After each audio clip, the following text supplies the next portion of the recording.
अल्लाहु अकबर अल्लाहु अकबर। मुल कौन हुसैन दला सकदा ओ मेरा पीर बड़ा अनमोल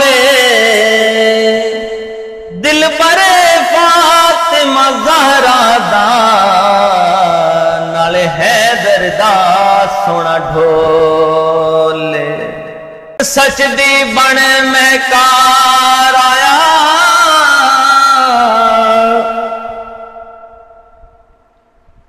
ओदा हाकिम है हर बोले मजबूर हुसैन ना समझी हर चीज हुसैन दे कोले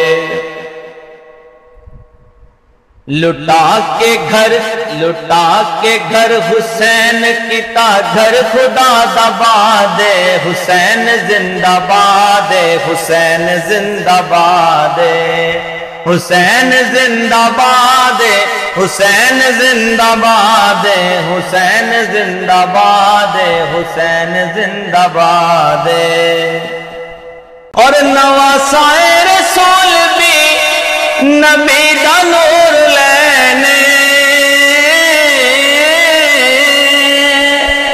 और नवा साए रसूल भी नबी दा नूर लेने हसन दा वीर लाडला अली दे दिल दा चैन हसन दा वीर लाडला अली दे दिल दा चैन पहचान ला इलाहा दी पहचान ला इलाहा दी बतूल दी औलाद हुसैन जिंदाबाद हुसैन जिंदाबाद हुसैन जिंदाबाद हुसैन जिंदाबाद हुसैन जिंदाबाद हुसैन जिंदाबाद।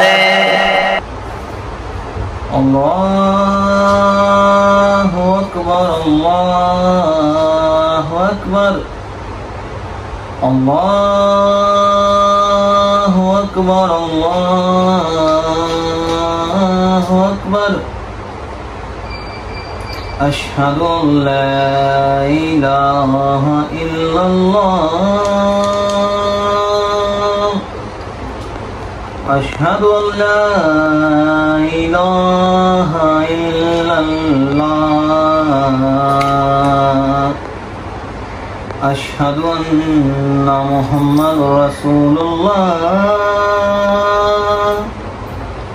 अशहदु अन्ना मुहम्मद रसूलुल्लाह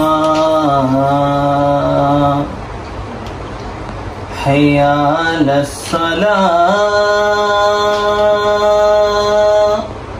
हय्या अलस्सलाह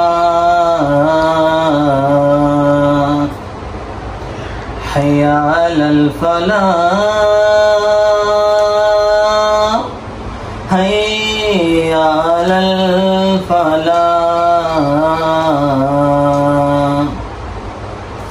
अल्लाहु अकबर अल्लाहु अकबर ला इलाहा इल्लल्लाह।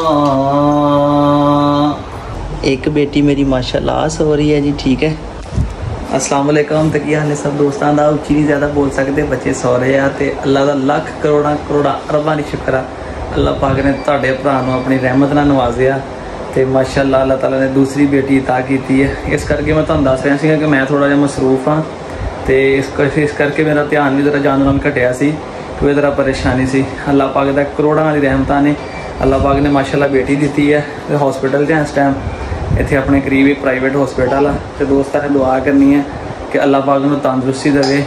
ठीक है माशाल्लाह। वाइफ मेरी वेला दे हुक्म दे नाल माशाल्लाह तंदुरुस्त आ, सेहतमंद आ। और जिहड़ी नाल अपना बेटी आ अल्लाह ताला ने हुण सानूं तोहफे नाल नवाजिया वा। कल मेहमान भी आए, बारिश भी आई, बेटियां भी आई। कहते रब जो खुश होंदा ना तो मेहमान भेजदा, रब जो होर खुश होंदा फिर बारिश पसंदा, जो रब बहुत ज़्यादा खुश होंदा तो रब बेटियां अता करदा। तो अल्लाह पाक दा लाख करोड़ां दी शुक्र है कि रब ने साडे घर च दूसरी दफ़ा खुशी दी, सानूं एक बेटी दी सूरज दी। तो अल्लाह पाक का लाख करोड़ा भी शुक्र है। दुआ करियो अल्लाह तंदुरुस्ती देवे, ठीक है जी। तो मेरी लाइफ पार्टनर को भी अल्लाह पाक तंदुरुस्ती देवे, मेरी माँ को भी, क्योंकि बच्चे ते वास्ते फैमिली वास्ते घर वाले वास्ते बड़ा एक लम्हात ही इंजदा होंदा। जेडे कोई शादीशुदा दोस्त ने उन्होंने पता होना वा, ठीक है, कि कैसी कंडीशन होंदी है, पर अल्लाह पाक ने करम किया, करोड़ां रहमतां आउंदियां, ठीक है, तुहाडीआं दुआवां दे नाल अल्लाह पाक ने जनाब ये दिन देखना नसीब किया। इस करके कुछ वीडियो नहीं सी आ रही, कुछ डिस्टर्बेंस सी, तो बस अल्लाह पाक दा करोड़ों तरफ शुक्र अदा करो, दुआ करियो अल्लाह पाक नूं तंदुरुस्ती देवे। मैं क्या शेयर करके दस देवां दोस्तों को कि की मामला से, क्यों तुहाडा वीर इन्ना सीगा की कहंदे आ परेशान जिहा, तो वीडियो नहीं सी आ रही, यही वजह सी जनाब। बस अल्लाह पाक ने सानूं हुण साडी टेंशन दूर कर दी है, ठीक है। तो हुण तुसीं दुआ करो कि अल्लाह ने तंदुरुस्ती दे, खुश होण, जिंदगी तंदुरुस्ती वाले होण। माशाअल्लाह जी दोस्तों, तुहाडी दुआ चाहिए, बस तुहाडे वीर नूं अल्लाह पाक करम करे। तो बहुत सारे दोस्तों मैं व्हाट्सएप पर स्टेटस लाया तो उधरों पता चल गया, तो आ वेखो हले भी कॉलां आ रही ने, ठीक है। तो मुख्तलिफ दोस्त अपने मुख्तलिफ नंबरों तो कॉल कर रहे, जो सेव है उन्हें नहीं कर रहे हो, यानी कि उनका कोई दूसरे को पैकेज नहीं, कोई दूसरे नंबर तो कर रहा। तो बहुत सारे मुहब्बत करने वाले तुहाडे सारे वीर भरा ने। तो मैं जनाब मैं क्या वीडियो बना के अपने वीरां नूं दस देवां कि जनाब यह मसला जिस करके तुहाडा वीर वीडियो के सामने नहीं आ रहा। हुण दुआ करना तुहाडा हक बनदा जे, कमेंट सैक्शन दे विच बेटी वास्ते प्यारी जी एक दुआ कर दिओ, ठीक है। तो अल्लाह पाक की रहमत होंदी है, जिहड़ियां बेटियां होंदियां वा, ते अल्लाह ताला ने सानूं दो बेटियां दित्तियां, सानूं डबल खुशी है कि, और यकीन करो रहमत आई है ना, तो अपने नाल अपना सारियां रहमतां लैके आई है, ये मैनूं पता या मेरी फैमिली नूं पता। तो बस तुसीं इंशाअल्लाह ताला साडे वास्ते दुआ करियो हुण, ठीक है। तो कल इंशाअल्लाह तुहानूं अपडेट दांगा मॉर्निंग दे विच, दुआ करियो, दुआवां च याद रखियो साडियां दुआवां प्यार तुहाडे वास्ते, तुहाडा प्यार ते साडियां दुआवां साडे वास्ते, क्योंकि आपां पूरी फैमिली है। तो मैं मैं अपनी फैमिली नाल गल शेयर ना करा तो ये भी जनाब यारी साढ़े ने फिर ज्यादती है सारी फैमिली मैंबर नाल। दुआवां च याद रखियो, जेडे कोई मेरे दोस्त प्रदेशों च बैठे जनाब, तुहाडा तो मैनूं कमेंट लाजमी चले चाहिए जनाब, ठीक है। नहीं तो फिर अगली वीडियो में तुहाडा नाम लै देवां, तुसीं वीडियो दे विच प्यारा कमेंट करके बेटी वास्ते दुआ ना कीजिए। दुआवां च याद रखियो, इजाजत दे अपने वीर सलाम, अल्लाह हाफिज़।